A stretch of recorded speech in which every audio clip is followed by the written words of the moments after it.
Hi everyone and welcome to this new review. In this video we're gonna have a look at the Sony 35mm 1.4 G Master lens. This video was made possible thanks to objektivvermietung.de. Link is in the video description below, so if you're ever in Germany and you want to rent a lens because your camera bag wasn't big enough or you couldn't bring it because of weight issues, make sure you have a look into the video description and rent it from there. Apart from that, in this video you're gonna see some photos with some nice presets on them, and if you would like to get these presets, they are also linked in the video description below for Adobe Lightroom Classic.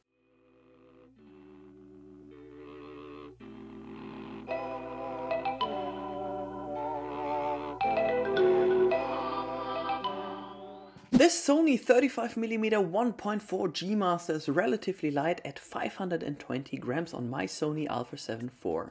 To protect the front element you should have a 67mm filter.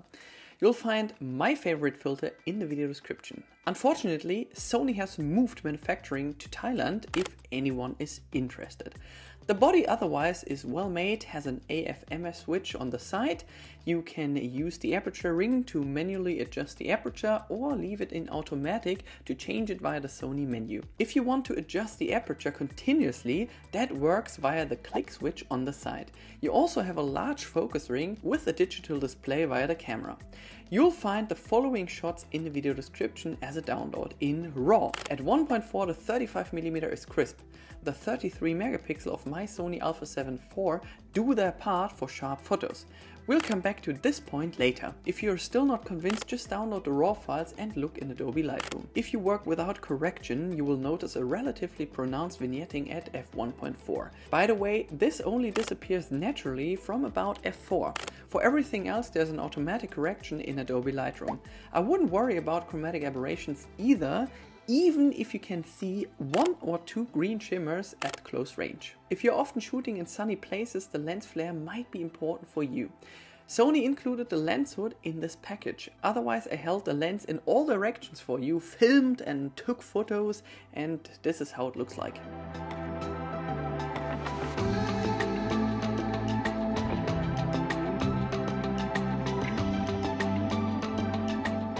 Now let's take a look at the focus. It was really fast and precise in AFC mode with the Sony Alpha 7 IV. The eye tracking is a thing in itself. Check out the sharpness around the eyes despite the 1.4 aperture while we were moving. Keep in mind that for some features like a larger buffer or slow motion video, you'll need a CFast Express Type A card. Otherwise you'll run out after about 20 to 30 frames. You will find my recommendation in the video description. In video mode it sometimes depends on the focus field. If you work with a tiny focus field, the camera sometimes has a hard time to focus.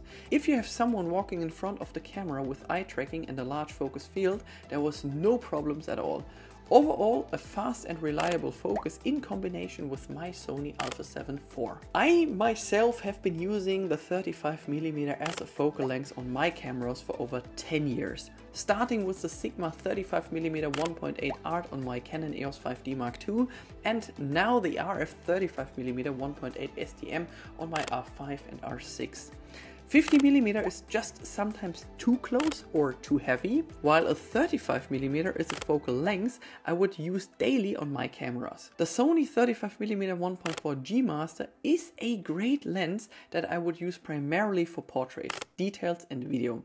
Why would? Because this lens is a rented one. Whether you're taking portraits outdoor or indoors like in nightclubs or restaurant, 35mm always seems to be right. Thanks to the 1.4 aperture, you get that beautiful background and can shoot and film faces or other details down to 27 centimeters, which is 0.89 feet with autofocus.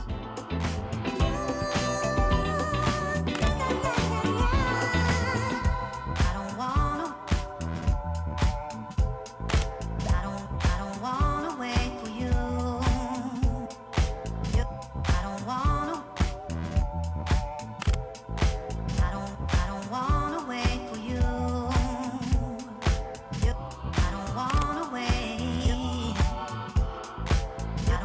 don't wanna wait for you.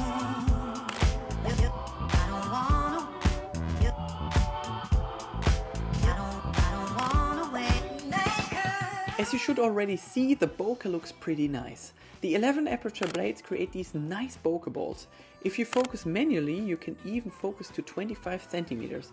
The large focus field helps you while recording video. Here are some examples for you.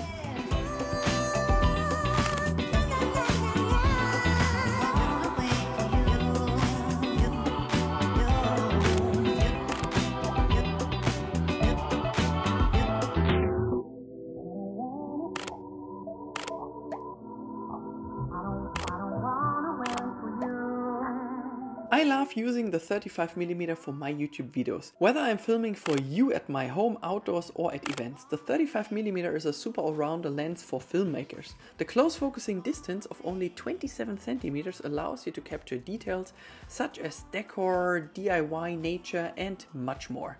For summer, get an ND filter to get a blur background even in daylight with a fixed shutter speed while you're filming. Let's have a look at what we have captured.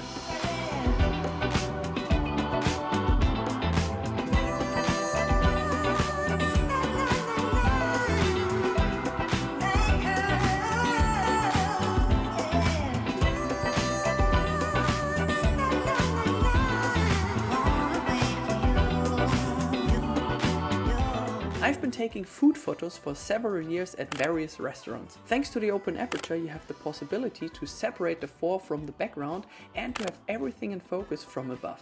In any case, a recommendation if you like to photograph food or have a YouTube channel about it. You will find these presets in the video description below for Adobe Lightroom, so make sure to check out my preset store.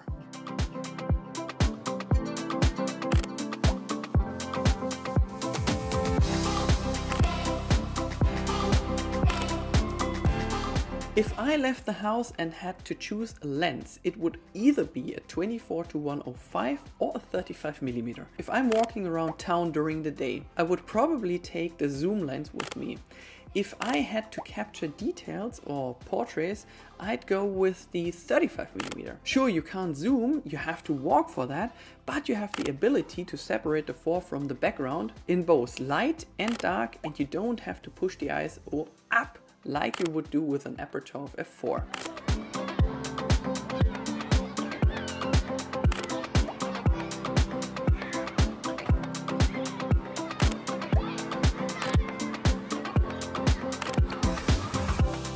But now I'm curious about your opinion. Do you have this lens? If so, what camera do you use it on and for what? Or are you going to buy it? In any case, you should test this lens before buying it.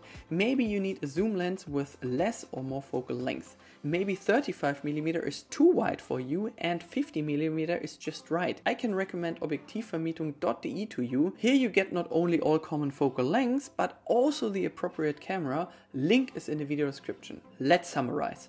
For 1400 euros, you get a fast 35mm including a lens hood.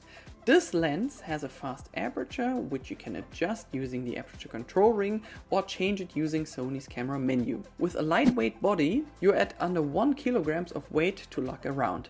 So pretty light and maybe ideal for your next vacation. If you're looking for a fast lens beside your zoom for everyday use. Also a great optic for filming events, wedding and co. It shouldn't encounter any problems mounting this lens on top of a gimbal since it's so light. If you enjoyed watching this review, make sure to subscribe and get this lens using the link provided in the video description below. You also get there the memory card, the tripod or the camera. If there are any open questions, make sure you leave a comment below. All the best from Frankfurt und bis bald. Tschüss.